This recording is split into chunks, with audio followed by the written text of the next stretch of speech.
Arab Islamic summit after Israel's attack on Qatar's capital. Foreign ministers from across the Arab and Islamic leaders are gathering for a high-level preparatory meeting, and their draft resolution will be presented to leaders on Monday.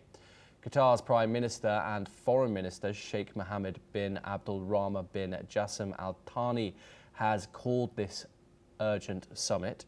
He is expected to address the delegates soon, setting the tone for a crucial moment in regional diplomacy.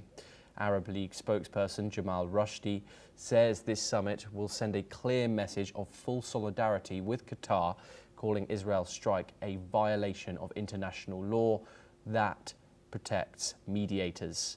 The summit is expected to reject what officials describe as the law of the jungle and demand global action against Israel's behaviour.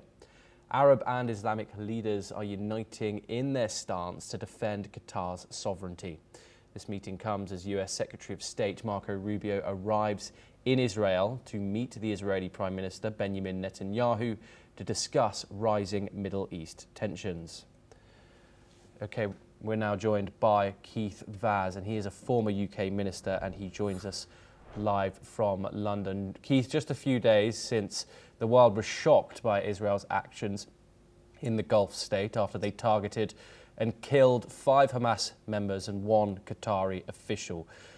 Keith, how significant is it that Qatar called this emergency summit so soon after this strike on its capital, and what does it mean for future Gulf Israeli relations?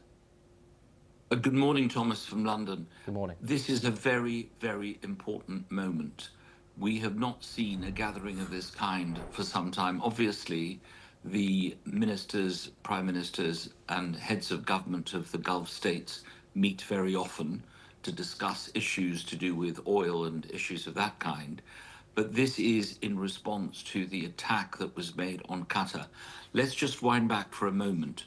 This was Israel bombing a sovereign state not involved in any of the atrocities originally perpetrated against Israel. This is a stable, strong country in the Middle East. Only a couple of years ago, the world was there when they hosted the FIFA World Cup final. And therefore, this is a massive blow to democracy.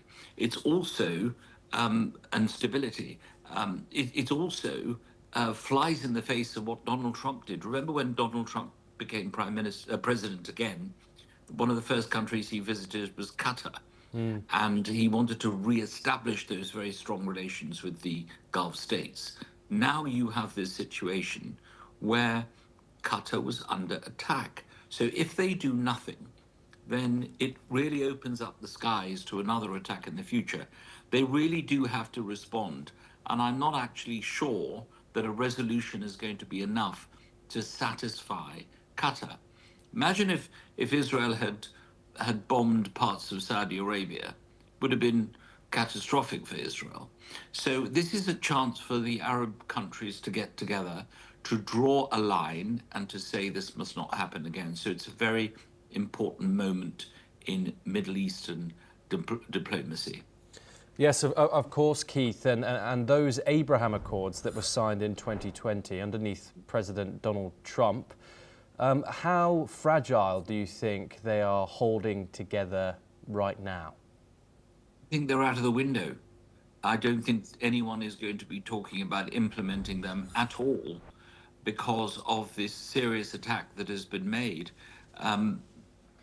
What's upsetting Qatar is they've gone out of their way to be a platform to try and get peace between the people of Israel and the people of Palestine. And they've gone out of their way to do this. They're probably funding all this themselves. They're not asking for money to do all this. The worst part is that this is how they are rewarded. And what's really upsetting them, I think, is the fact that the Americans must have known that this was happening. How do you get these jets flying from Israel around the whole of the Middle East and, bombing Qatar? We saw this with Yemen when the whole government was basically kill the Prime Minister and the entire cabinet. Actually, nobody said very much. Now, from Qatar's point of view, this is a very, very serious state of affairs, and they will expect some really robust activity, not just from the Gulf countries, but also from other countries like Pakistan and others who support them. Remember, there are many hundreds of thousands of people of Indian origin living in Qatar. They are working there. They are making sure that Qatar continues to survive. That, without the Indian population there, it's a very serious matter. There are lots of foreigners living in Qatar.